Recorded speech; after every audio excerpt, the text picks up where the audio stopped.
Hello बच्चों, कैसे हो आप सब। मैं हूं अमित सर और आप है Dinesh sir smart study YouTube channel पर। यहाँ पर आपको क्या मिलेगा? यहाँ पर आपको मिलेगा क्लास 8, 9, 10 के मैथ्स, अलजेब्रा, ज्योमेट्री के सारे लेक्चर्स। क्लास 10 का फुल सिलेबस पढ़ा के हो गया, आपको प्लेलिस्ट में मिल जाएगा। क्लास 8 और 9 का चालू है। ऑलरेडी हम लोग ने 1 चैप्टर कंप्लीट कर दिए हैं, 8 के 9 के अलजेब्रा ज्योमेट्री। और आज हम लोग करने वाले हैं 9th का second chapter, real numbers. Real numbers का ये फर्स्ट लेक्चर है गाइस। चलिए देखते हैं। सबसे पहले आपको ये पता होना चाहिए कि रियल नंबर्स होते क्या है। तो रियल नंबर्स जो आपने 8th स्टैंडर्ड में पढ़ा होगा, if you remember, 8th standard में आपने पढ़ा होगा रैशनल एंड इरैशनल नंबर्स। तो वो वहां से रिलेट करता है। रियल नंबर्स जो है उसके एक्चुअली में दो टाइप हो जाते हैं, रैशनल नंबर और इरैशनल नंबर। रैशनल नंबर और इररेशनल नंबर। आप बोलोगे सर ये सब हम लोग 8 में पढ़ चुके हैं, सर ये क्या पढ़ा रहे हो। तो बच्चों रियल नंबर यही होता है, रियल नंबर यही होता है, रैशनल नंबर और इररेशनल नंबर। अब रैशनल नंबर के अंदर क्या आता है, इररेशनल नंबर के अंदर क्या आता है, ये ऑलरेडी आपने 8th में पढ़ा है सर। तो 9th में हम लोग क्या करने वाले, 9th में हम इसका मैथ्स करने वाले, 9th में हम इसको अच्छे से समझने वाले। 8 में जो हुआ था वो कुछ बेसिक्स हम लोग ने किया था, कुछ ज्यादा खास नहीं किया था। यहां पर पूरे उसके सम्स वगैरह होंगे, वो आपको सॉल्व करना होगा। ओके, तो चलिए देखते हैं।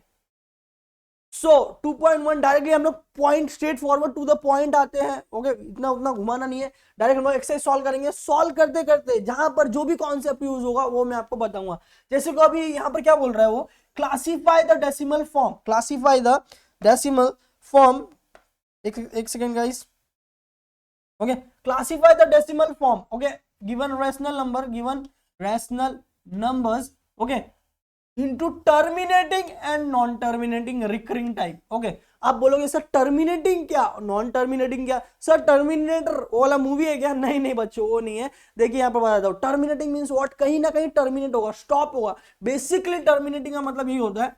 ओके, टर्मिनेटिंग का मतलब होता है कहीं ना कहीं स्टॉप होने वाला, कहीं ना कहीं स्टॉप होने वाला। क्या स्टॉप होने वाला सर, कौन सी गाड़ी गाली स्टॉप होगी। ओके, तो जैसे कि मैं आपको बताऊं कि भाई आप बताओ कि 5/2 क्या होगा, बराबर। तो 2 1 जा 2, 2 2 जा 4, 4 बाद में पॉइंट, बाद में 1 हुआ, 2 2 जा 4 बचा 1। ओके, पॉइंट डाला 0 है, 1 और 0 क्या हो गया, 10 हो गया। तो 2 5 जा 10। तो फाइनली आंसर हमें क्या आया, 2.5। तो 5 के आगे और कुछ नंबर है क्या? नहीं, 5 पे क्लोज हो गया, 5 पे क्लोज हो गया। तो it is kind of terminating, इस काइंड ऑफ टर्मिनेटिंग। ये टर्मिनेटिंग है, मतलब कहीं ना कहीं रुकेगा, कहीं ना कहीं वो रुकेगा। बट अगर आप एग्जांपल लोगे 1/3, तो क्या होता है, तो क्या होता है मैं आपको बताऊंगा गाइस। ये एग्जांपल देखना जरूरी है तो आपको समझेगा। ओके, मैं आपको हर चीज डिटेल में और शॉर्ट में बताने वाला हूं। डिटेल मतलब क्या, आपको डिटेल में समझेगा बट ज्यादा टाइम नहीं लगेगा, शॉर्ट टाइम में समझ में आ जाएगा। 1.3, तो 3 1 जा 3, 3 1 जा 3, यहां पर देखेंगे तो 0 पॉइंट लगाएंगे 10 हो जाएगा, बराबर 10 हो जाएगा। फिर 3 3 जा 9, 3 3 जा 9, बराबर 3 3 जा 9। सो 9 10 में 9 गया, बचा 1, वापस 0 लगेगा, वापस 10 हो जाएगा। फिर अगेन 3 3 जा 9, वापस 9 माइनस होगा 10 में से, फिर वापस 1 होगा, फिर वापस 0 लगेगा, वापस 3 3 जा 9। सो ये इस काइंड में क्या हो रहा है कि सर पेट्रोल खत्म ही नहीं हो रहा है और ये बढ़ते जा रहा है, बढ़ते जा रहा है, बढ़ते जा रहा है। बिकॉज जब भी हम लोग 3 से मल्टीप्लाई करेंगे, 3 3 जा 9 होगा, 10 में 9 गया 1 होगा, 1 में 0 लगेगा, वापस 10 हो जाएगा। इस टाइप को हम लोग बोलते हैं नॉन टर्मिनेटिंग। इसको हम लोग क्या बोलते हैं, नॉन टर्मिनेटिंग या तो recurring. Non terminating, non terminating मतलब क्या, अरे पेट्रोल खत्म ही नहीं हो रहा है, बढ़ते जा रहे हैं, बढ़ते जा रहे हैं, बढ़ते जा रहे हैं, तो ये आगे बढ़ते जाएगा। ओके, तो इसको हम लोग बोलते हैं नॉन टर्मिनेटिंग या तो रिकरिंग। रिकरिंग का मतलब क्या है, रिकरिंग का मतलब जब आपको पर्टिकुलर अल्फाबेट रिपीट करके मिलता है बार बार, जैसे ये रिपीटेशन आपको आ रहा है 3 3 3 3। ओके, तो ये रिकरिंग है, नॉन टर्मिनेटिंग रिकरिंग। तो ये एक एग्जांपल था नॉन टर्मिनेटिंग रिकरिंग का। और ऊपर हम लोगों ने एक एग्जांपल किया किसका, टर्मिनेटिंग का। तो यही आपको समझना था कि टर्मिनेटिंग क्या होता है, नॉन टर्मिनेटिंग क्या होता है। टर्मिनेटिंग मतलब क्या, जो एक पर्टिकुलर प्लेस पे जाके टॉप हो जाएगा, चाहे वो 4 डिजिट के बाद हो या 5 डिजिट के बाद हो या 6 डिजिट के बाद हो। But non terminating means what, आप 100 डिजिट ले लो, रुकने वाला नहीं, आप डिवाइड करते रहो करते रहो करते रहो, डिवाइड होता ही जाएगा, तो दैट इज नॉन टर्मिनेटिंग। और अगर उसमें पर्टिकुलर रिपीटेशन मिल रहा है, मतलब क्या एक सीक्वेंस रिपीट हो रहा है, जैसे इसमें 3 रिपीट हो रहा है, किसी किसी में क्या होता है 363 363 363, तो ये एक रिपीट हो रहा है, तो that is recurring, that is what recurring, इसे हम लोग बोलते हैं नॉन टर्मिनेटिंग रिकरिंग। तो यही हमें बताना है कि आपको जो भी क्वेश्चन दिए होंगे वो टर्मिनेटिंग का टाइप क्या है, टर्मिनेटिंग टाइप का है या नॉन टर्मिनेटिंग टाइप का है, तो आपको डिवाइड करके चेक करना होगा, बराबर एकदम बराबर। बट आपको क्या हर एक सम इतना डिवाइड करके चेक करोगे आप कि भाई कितना कहां तक जा रहा है, बराबर, तो उसके लिए एक शॉर्टकट मेथड है, वो शॉर्टकट मेथड लगा के आपको बताना है। तो मैं आपको एक और चीज बता देता हूँ, लॉजिक, दैट इज शॉर्टकट बोल सकते हो आप उसको लॉजिक बोल सकते हो। ओके, क्या है शॉर्टकट सर, क्या है लॉजिक सर, जिससे आपको डायरेक्टली आंसर मालूम पड़ेगा, जिससे आपको डायरेक्टली आंसर मालूम पड़ेगा। देखिए मैं आपको बताता हूँ, ये लॉजिक यहीं से चालू होता है, इसके डिनोमिनेटर में क्या है 2 है, 2 है बराबर, तो किसी के भी डिनोमिनेटर में अगर 2 होता है बराबर, तो डायरेक्ट वो 1/2 हो जाता है, जैसे कि 3/2 2.5 1.5 5/2 2.5, मतलब डायरेक्टली डिवाइड हो जाता है और उसके आगे कुछ नंबर नहीं मिलता है। तो अगर आपके नंबर में डिनोमिनेटर में ओके, डिनोमिनेटर में 2 या 5 होगा, 5 में भी आप ट्राई करिए 25 फाइजा ओके, 30 फाइजा ओके, या फॉर एग्जांपल 12 फाइजा भी आप करोगे, 12 फाइजा हम लोग कर देगा, ऑड नंबर लेते हैं 5 1, odd number I mean even he है बट वो 5 के टेबल में नहीं जाता है, ऐसा 5 1 जा 5 5 2 जा 10 2 जा 10 ओके, 5 2 जा 10 यहाँ पर लिखता हूँ मैं पहले, 5 2 जा 10 ओके, फिर 12 माइनस होगा 10 से बचा 2, तो पॉइंट लगाएंगे तो 0 लग जाएगा, 20 4 जा 20 खत्म, 2.4 आपका आंसर है। तो अगर किसी के डिनोमिनेटर में 2 या 5 है तो वो टर्मिनेटिंग होगा, क्या होगा वो टर्मिनेटिंग होगा। और उसके अलावा 2 5 के अलावा ओके, मतलब एक और लॉजिक होता है कि जो 2 और 5 के टेबल में रहते हैं ओके, वो भी अगर आपके डिनोमिनेटर में है तो वो टर्मिनेटिंग ही होने वाला है। फॉर एग्जांपल 2 के टेबल में आता है 4, कहीं अगर अपन में 4 है तो वो भी टर्मिनेटिंग ही रहने वाला है, ऐसा समझ में आ रहा है। 5 के टेबल में आता है क्या 25, तो अगर किसी के डिनोमिनेटर में 25 है तो वो भी टर्मिनेटिंग ही होने वाला है, मतलब 2 और 5 या उनके मल्टीपल्स अगर डिनोमिनेटर में है मतलब वो टर्मिनेटिंग होगा, क्या होगा वो टर्मिनेटिंग होगा। सर बाकी सब क्या होंगे, बाकी सब नॉन टर्मिनेटिंग, मतलब क्या, मतलब अगर समझ लो 3 हो गया 7 हो गया या 11 हो गया, ये सब अगर आपके डिनोमिनेटर में है, ओके, मतलब यहां पर एक और चीज मैं लिखना चाहूंगा, एक्सेप्ट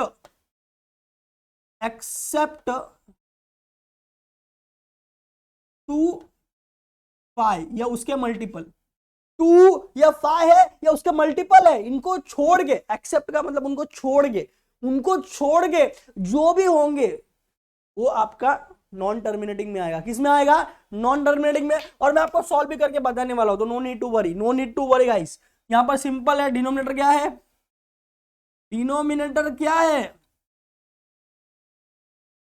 सर, डिनोमिनेटर तो यहां पर 5 है, बस खत्म, डिनोमिनेटर 5 है ना, डिनोमिनेटर 5 है, therefore it is terminating, therefore it is terminating okay. इस तरह से आपको ये सॉल्व करना है कि डिनोमिनेटर में क्या है या उसके मल्टीपल क्या है। आप ऐसा सॉल्व करके भी बता सकते हो कि डिनोमिनेटर में equal to is what, equal to 5 × 1 हो रहा है, बस और कुछ नहीं है, बराबर, तो इट इज टर्मिनेटिंग ओनली। तो इस तरह से आपको सॉल्व करना है, आपको सिर्फ इतना बताना है कि वो टर्मिनेटिंग है कि नहीं है, टर्मिनेटिंग है या नहीं है। तो टर्मिनेटिंग में आपको पता लग, ये मैं लॉजिक जो मैंने लिखा था ये शॉर्टकट है, ये सम के लिए नहीं है, सम आपका इतना ही है, आपका सम का सॉल्यूशन इतना ही है गाइज। ये जो मैंने बताया, ये जो पार्ट आपको दिख रहा है, ये पूरा मैंने आपको एक्सप्लेन करने के लिए बताया कि यहाँ पर ये लॉजिक है, ये फंडा है, ये अगर आपने समझ लिया तो ऐसे सम्स बहुत इजीली सॉल्व हो जाएंगे, बस। तो ये आपको याद रखना है, आप लिख के भी रख सकते हो, आपके पास स्क्रीनशॉट भी ले सकते हो, यूट्यूब पे हमेशा अवेलेबल भी रहेगा वीडियो, तो नो नीड टू वरी। तो इस तरह से इसको हमें सॉल्व करना रहेगा गाइज। सो इस तरह से सॉल्व करना है आपको। ओके, सो यहाँ पर आपको ऐसा लिखना है, इट इज टर्मिनेटिंग। तो हाँ, तो दैट इज योर सम। और यहाँ पर ओनली प्राइम फैक्टर आप लिख सकते हो, यहाँ पर ओनली प्राइम फैक्टर, मतलब अगर आप देखो बराबर, तो यही एक प्राइम फैक्टर है ना, दूसरा तो है ही नहीं, अपॉन में सिर्फ आई है बराबर। तो ये आपका ये सॉल्व हो गया, फर्स्ट सम सॉल्व हो गया। नेक्स्ट सम के ऊपर जाएंगे हम लोग। नेक्स्ट सम देखिए, नेक्स्ट सम क्या है आपका 2/11 है, 2/11 है। पहले आप बताओ कि ये टर्मिनेटिंग है नॉन टर्मिनेटिंग है, कैसे, हमारे लॉजिक से। अपॉन में क्या है 11 है, 11 2 का मल्टीपल है नहीं है, 5 का मल्टीपल है नहीं है, मतलब ये क्या होने वाला है, टर्मिनेटिंग होने वाला है सर, टर्मिनेटिंग होने वाला है, पक्का पक्का एकदम पक्का एकदम पक्का sir. Terminating non terminating, non terminating terminating, confusion, no need to worry. चलिए यहाँ पर देख लेते हैं। तो अगर 2 और 5 होता है तो वो टर्मिनेटिंग होता है, 2 5 के अलावा दूसरा होगा 3 7 11 तो नॉन टर्मिनेटिंग। यहाँ पर अपना क्लियर कर लो, एक ही बार में क्लियर कर लो, ये नॉन टर्मिनेटिंग होने वाला है। Okay, since denominator is equal to 11 which is what 11 into 1, 11 क्या होता है, 11 इंटू 1 होता है। ओके, समझ आ रहे हो। So therefore it is non terminating. याद रखो, कंफ्यूजन नहीं होना चाहिए, आपको मैंने लॉजिक ऑलरेडी बता दिया है। ओके, आप टीचर बोले या कोई भी बोले, आपको पहले खुद क्रॉस चेक करना है कि मैं क्या बोल रहा हूँ। It is non terminating. Okay, it is non terminating type, type आप लिख सकते हो और ब्रैकेट में लिख सकते हो प्राइम फैक्टर्स क्या क्या है। 11 इज प्राइम फैक्टर, या आप ओनली भी लिख सकते हो यहाँ पर कि जो 11 है वही ओनली प्राइम फैक्टर है इसमें, इसीलिए 11 इज अ प्राइम फैक्टर, जो ओनली प्राइम फैक्टर इसीलिए। तो ये आपका सेकंड सम हो गया, बस इतना ही करने का, और कुछ ज्यादा नहीं करना है।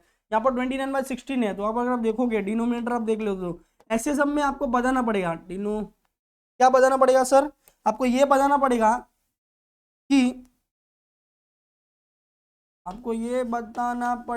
कि भाई डिनोमिनेटर में क्या फंडा चल रहा है। तो यहाँ पर बेसिकली 16 है, 16 मीन्स व्हाट 2 इंटू 2 इंटू, एकदम ब्रेक करके एकदम एकदम बेसिक लेवल पे ब्रेक करना है आपको। आप ऐसा सॉल्व करते हो, मालूम है, याद आ रहा है कुछ ऐसा ऐसा ऐसा 2 8 जा देन 2 4 जा, लाइक दैट। ये आपको पूरा लिखना है, 2 2 जा 4 4 2 जा 8 8 2 जा 16। तो यहाँ पर सिंस यहाँ पर क्या है, हम लोग को क्या मिला, मल्टीपल्स में क्या मिल रहा है, सिर्फ 2 मिल रहा है। क्या मिल रहा है, सिर्फ 2 मिल रहा है। 2 is only prime factor, 2 is लिखू क्या मैं इधर, थोड़ा स्पेस कम है, एडजस्ट कर लो। 2 is only prime factor. Prime factor means what कि जिससे आप डिवाइड करने वाले हो या जो डिनोमिनेटर में है, जो डिनोमिनेटर में है। 2 इज ओनली प्राइम फैक्टर यहाँ पर आ रहा है। ओके, अब 2 प्राइम फैक्टर होता है तो क्या होता है, 2 प्राइम फैक्टर होता है तो क्या होता है, आपको पता है 2 या 5, 2 या 5, 2 या 5 अगर हुआ तो वो टर्मिनेटिंग होगा। क्या होगा, टर्मिनेटिंग होगा। तो it is a terminating type, it is a terminating type. Logic आपने एक बार समझ लिया ना, बस बात उधर ही खत्म, फिर सिर्फ लिखना ही है और कुछ नहीं करना है। ओके, सॉल्व करने जैसा इसमें कुछ है भी नहीं, आगे सॉल्व करने आएंगे वो मैं बताऊंगा। तो ये आपको ये बताना है टर्मिनेटिंग या नॉन टर्मिनेटिंग, आप बताओ। ये मैंने बताया, आप बोलोगे रीजन किधर है, ये मेरा रीजन है बराबर, सम सॉल्व हो गया। 16 क्या 2 2 2 2 आ रहा है और कुछ नहीं आ रहा है, तो टर्मिनेटिंग ही होने वाला है। समझ रहे आ रहे गाइस, आपको अगर विश्वास नहीं होता है जाके सॉल्व कर लो, बट क्वेश्चन में ये टीचर ने नहीं बोला है सॉल्व करके दिखाने की बिल्कुल जरूरत नहीं है, आपको सिर्फ इतना ही बताना है। But you can do cross check, okay, if you want. Okay, but जैसा मैंने लॉजिक बताया वही फॉलो अप होगा। तो ये हम लोगों ने थर्ड सम कर लिया है, ये हम लोगों ने थर्ड सम किया, थर्ड सम में 29। तो अब हम लोग नेक्स्ट सम के ऊपर जाने वाले हैं, ये तो हो गया। ओके, नेक्स्ट सम देखते हैं। नेक्स्ट सम देखिए 29/16 है, 29/16 है। यहाँ पर आपको थर्ड एक सेकेंड ना, एक सेकेंड ना गाइस, क्वेश्चन रिपीट हो गया गाइस, क्वेश्चन रिपीट हो गया, नो नीड टू वरी। हम लोग देखेंगे फोर्थ सम देखेंगे। ओके, वो क्वेश्चन रिपीट हो गया था, नो नीड टू वरी। यहाँ पर हम लोग डिनोमिनेटर क्या है, डिनोमिनेटर क्या है, डिनोमिनेटर। ओके, तो डिनोमिनेटर क्या है, यहाँ पर देखो, यहाँ पर 125 है। 125 का आपको ऑलरेडी मालूम है, ये आपको सॉल्व करते करते एक्सपीरियंस के साथ मालूम पड़ जाता है। अगर आपको नहीं मालूम पड़ रहा है तो नो नीड टू वरी, ऐसा करके आप सॉल्व करो, ऐसा आप सॉल्व कर सकते हो, रफ में सॉल्व करो, ये किसी ने मांगा नहीं है। ओके, 125, 5 2 10, 12 में 10 गया 2, 2 5 25, again 5 5 are 25, 5 5 are 25 and 5 1 are 5. ये रफ में करना है, ये आपको किसी ने सॉल्व करके दिखाने नहीं बोला है, ये रफ का पार्ट होगा. ओके, ये हम लोगों ने निकल लिया. अब देखो अब क्या क्या मिल रहा है. 2 मिल रहा है, नहीं मिल रहा है, और 3 4 कुछ भी नहीं मिल रहा है, खाली 5 मिल रहा है, खाली 5 मिल रहा है. आप बताओ मुझे, आप बताओ कि टर्मिनेटिंग होगा कि नॉन टर्मिनेटिंग होगा. मैंने लॉजिक आपको बताया था. सो एज यू नो कि 2 और 5 होगा तो 2 या तो अगर 5 होता है डिनोमिनेटर में तो वो टर्मिनेटिंग होता है. क्या होता है? वो टर्मिनेटिंग होता है. सो सिंस आप लॉजिक क्या बताओगे, जो आपके लॉजिक बताओगे वही आपका रीजन होगा. Since 5 is only prime factor, 5 is only prime factor,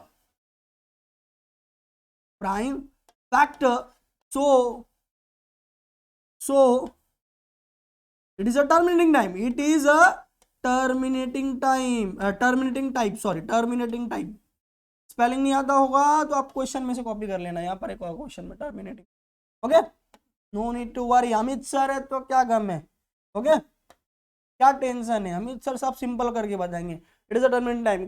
बात खत्म. Sum solve. तो ये आपका ये फोर्थ सम सॉल्व हो गया. ओके, फिफ्थ सम हम लोग देख लेंगे. 11/6. डिनोमिनेटर क्या है भाई, डिनोमिनेटर क्या है, डिनोमिनेटर इज 6. मतलब क्या, मतलब 2 into 3. अब क्या करेंगे सर, 2 भी आ रहा है, 3 भी आ रहा है, 2 भी आ रहा है और 3 भी आ रहा है. तो आपको मैंने केस ऑलरेडी बताया था, जैसे मैंने केस आपको बताया था कि 2 और 5, 2 या तो 5 अगर हुआ, 2 अगर या तो 5 हुआ तो टर्मिनेटिंग होता है.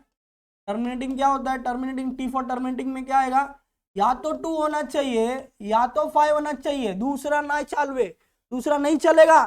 सो 2 और 3 है, यहाँ पर 3 आ गया ना, 3 आ गया. तो यहाँ पर उल्टा लिखोगे आप. क्या लिखोगे, सिंस 2 और ये मेरा okay 5 is not only prime factor. Okay, समझ रहे हो कि नहीं समझ रहे हो कि यहाँ पर 2 और 5 प्राइम फैक्टर होना चाहिए ऐसे कंडीशंस में टर्मिनेटिंग के लिए, बट 2 और 5 is not only prime factor here, because यहाँ पर 2 के साथ 3 भी आ रहा है, ना प्राइम फैक्टर में. तो ये नॉन टर्मिनेटिंग हुआ. It is non terminating, it is of non terminating type, आपको लॉजिक समझाना तो सम कुछ भी नहीं है, सम एकदम सिंपल है. सर इतना ही करना है सर, 2 लाइन लिखना है सर. हाँ, बस 2 लाइन ही लिखना है. रीजन एंड कंक्लूजन, बस का बात खत्म. और रीजन क्या होता है, आप जो सॉल्व ये बता रहे हो, ओके, यही आपका रीजन होता है. Okay, so that is I think fifth is the last sum. हाँ, fifth is the last sum. तो ये हमारा जो है ये वाला प्रैक्टिस सेट 2.1 का क्वेश्चन नंबर 1 जो है टर्मिनेटिंग और नॉन टर्मिनेटिंग आपको बताना था, ये पूरी तरीके से कंप्लीट हुआ. मैं वापस से आपको एक बार फ्लैशबैक देता हूँ. फ्लैशबैक में हमारा सिर्फ यही होगा, ये जो है किया हुआ है ऑलरेडी. फ्लैशबैक मींस व्हाट, जो मैंने लॉजिक बताई वो बराबर है कि नहीं. देखिए लॉजिक मैंने क्या बताई कि आपको 2 या तो 5 होगा तो वो टर्मिनेटिंग होगा, 2 और 5 के अलावा कुछ भी हुआ तो वो नॉन टर्मिनेटिंग होगा. ओके, तो डिनोमिनेटर में ये अपना लॉजिक रखना. तो पहले वाले में देखिए 5 है तो टर्मिनेटिंग आया, बराबर है. दूसरे में क्या है, 11 है भाई, 2 और 5 नहीं है, 2 और 5 के अलावा कुछ और है तो नॉन टर्मिनेटिंग टाइप, बराबर है. देन यहाँ पर 16 है, 16 2 का मल्टीपल्स है, 2 ओनली प्राइम फैक्टर मिला यहाँ पर हम लोग को तो टर्मिनेटिंग है, बराबर. 2 और 5 में टर्मिनेटिंग होता है ना. ये लास्ट सम कॉपी सेम रिपीट हो गया और कुछ नहीं. यहाँ 4 में देखिए 5 है, 5 मिला हम लोग को. 5 और 2 और 5 किसमें आता है, टर्मिनेटिंग में आता है, टर्मिनेटिंग है. फिफ्थ सम में 2 और 3 आया, हम लोग को 2 और 5 मिला तो ही टर्मिनेटिंग होता है. 2 और 5 के अलावा साथ में कुछ और भी आ गया तो वो नॉन टर्मिनेटिंग हो जाएगा. तो यहाँ पर 2 और 5 के अलावा 3 आ गया तो 2 और 5 is not only prime factor here. 2 और 5 not only prime factor here. ये रीजन आपको सब में देना है. अगर 2 के साथ या 5 के साथ कुछ आया तो जो नॉन टर्मिनेटिंग में होगा, तो यहाँ पर हम लोग ने क्या लिखा, it is a non terminating type. तो ये आपका फिफ्थ सम था और फिफ्थ सम 5 ही सम था. तो इस तरह से आपका ये प्रैक्टिस सेट का फर्स्ट क्वेश्चन पूरा कंप्लीट हुआ. नेक्स्ट वीडियो में हम लोग देखने वाले प्रैक्टिस सेट 2.1 का सेकंड सब क्वेश्चन, उसमें भी 5 समय सॉल्व करने वाले, पूरे समय बड़े बड़े समय, बट मैं एकदम इजी तरीके से आपको बताने वाला हूँ। चैनल सब्सक्राइब नहीं किया तो Dinesh smart study channel subscribe जरूर कर ले। मैं हूं आपका अमित सर, जो आपको मैथ्स में एकदम टॉपर बना के रहेंगे। ओके, तो चलिए मिलते हैं अगले वीडियो में गाइस, बाय बाय।